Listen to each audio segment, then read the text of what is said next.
మీలో ఎంతమంది ఈ కాంబినేషన్లో చేశారో నాతో చెప్పండి. ఇవి సోయాబీన్ మాట. నేను కొంచెం 15 నిమిషాలు వేడి వాటర్లో పెట్టేసి తర్వాత పిండి ఇలా కొంచెం ఆయిల్ అయితే ఫ్రై చేశాను. ఇంకా అదే కడాయిలో ఆవాలు, జీలకర్ర, ఉల్లిపాయలు, పచ్చిమిరపకాయలు ఇంకా యాజ్ ఇట్ ఈస్గా మనం తాలింపు ఏ విధంగా వేసుకుంటామో అదే విధంగా అయితే తాలింపు వేసాను. తర్వాత ఇంకా ఉడకబెట్టవలసిందల్లా పచ్చెనపప్పు అండి. పచ్చెనపప్పు ముందుగానే నానబెట్టేసి దాన్ని జస్ట్ రెండు విజిల్స్ వేసాను.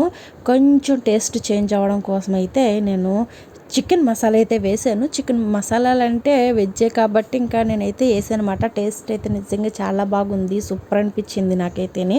నేనైతే ఫస్ట్ టైం అయితే చేశాను అనమాట ఈ కాంబినేషన్లో. అంటే వేరువేరుగా ఎప్పుడు చేస్తూ ఉంటాను, కానీ నేను ఫస్ట్ టైం అయితే చేశాను అనమాట.